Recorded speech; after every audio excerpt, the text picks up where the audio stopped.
When Evan asked me to speak today, he asked me not to speak about generally what is Agile marketing or, any of the things that I might do in a course about Agile marketing.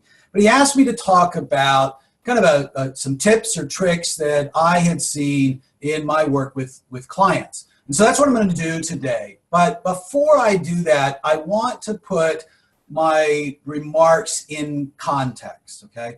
So this is a diagram I call the 6 disciplines of Agile marketing. And I put this together 2 or 3 years ago to describe some of the disciplines or the areas of improvement that people who are implementing Agile marketing are looking for. They're looking to improve the process by which they manage marketing. They're looking to improve collaboration and alignment and those kinds of things, okay?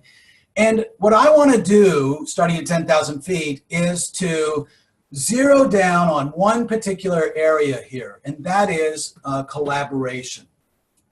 Now, when I talk to clients about improving collaboration with Agile marketing, I talk about it in terms of a number of different ways to improve that collaboration. It all starts with communication. If you're holding daily stand-ups, or maybe not daily, but 2 or 3 times a week, that in and of itself is going to improve the communication among team members. If you post Kanban boards, either electronically or in prominent shared physical locations, that's going to help people understand what other people are working on. And then you can use techniques like Scrum of Scrums, where teams that have already met in their own daily scrums can send an ambassador and meet together to kind of improve that communication and so forth. So I'm not going to go through all of these. I want to just focus on the last 2. Now, I wish I could say that I originated this concept of a job map, but I didn't. This came about through a visit that one of my clients, T-Mobile, did to the local hospital, Seattle Children's, here in Seattle, Washington. And when they walked in, they saw this wall, and it's not a very good photo there, but the wall showed the entire marketing team in one visual representation. And in it, they could see all the members of the marketing team and their roles. And they could compare, that's what this person does versus what that person does, and get an idea of how the whole team worked. Here's the format that Seattle Children's used. They started with the photo in the upper right. In the upper left, they had the person's name and their title, and then a little bit about themselves, a favorite quote or an accomplishment that they were particularly proud of, their happy place that they go, to feel comfortable. And then this section called Things I Own, Come to Me For, and Things I Support. And those are probably easiest to see through an example. So here's one for Danielle Kuzelev. So things I own, these are things that she works on, that she supports, that she owns, and the parts of the marketing process that she owns. So they could be parts of the web page, like the research homepage. And it could be things like, content strategy. The second column is skills, the particular skills that she has that other people can come to her for help with. And the last are what I call her outputs, things I support, but these are really the outputs, the visible things that result from the work that she does. So research, communications, both internally and externally, and their internal newsletter. So T-Mobile came back from this visit. They were very pumped up about a lot of things they saw. And one of the things they did is they modified this for their own culture. And that's, I think, particularly important when you think about using a tip like this. You want to make sure that it works for you and your culture. So they left the photo in the upper part about people a little bit different.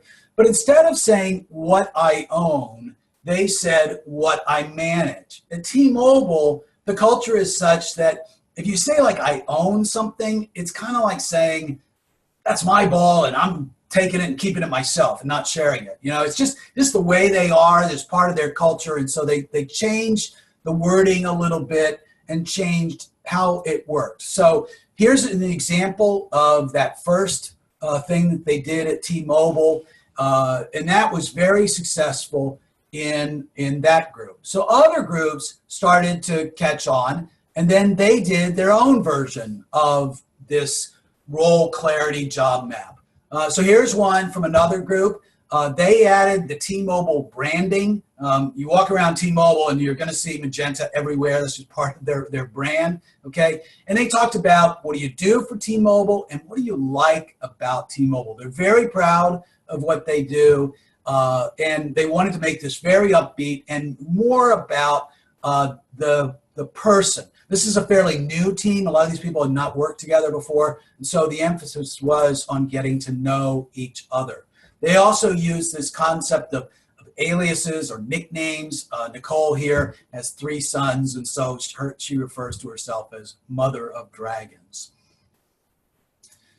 Now, the other thing that they did is they began to iterate on these. So group 1, after a few months, they said, you know, we want to change this a little bit because we want to focus not so much on the outputs, okay, but on the outcomes. If I went back to that original slide that I had, slide 1, one of the things you saw in the top there is outcomes over outputs. And that's what we want to do as Agile marketers, right? We want to focus not so much on what are the, the outputs that we're doing, but what are the customer and the business outcomes, okay? And so they changed that section of it, and they had people really focus and understand what are they trying to drive from a customer point of view, things like customer satisfaction and engagement, and from a business point of view, things like gross ads, which are essentially new accounts in T-Mobile terms. All right, so that's the first tip or trick.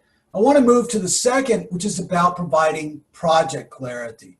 As we started to do some major projects that involve cross-functional teams, one of the things that we found is we really needed to get clear scope and goals for that project. And it was important to do that not just among the team members, but also among senior management. And in particular, what we found is we needed to get agreement at sort of the middle manager level, not at the level of the executive vice president. We could get him on board and all that sort of stuff. But it was the VPs who reported below him who all needed to be on the same page. And we needed to just get certain questions agreement on. What problem are we trying to solve? What does this do for the business? And so forth. So the technique that we used was this thing we called the project scope and charter template, okay? And it put down on one page everything that we needed to know to identify that project and what its scope was, what's in scope and out of scope, what problem were we trying to solve, what's the current state, what do we want to get to, what does success look like, etc. So this was super helpful for us in getting everybody on the same page about a new project, okay?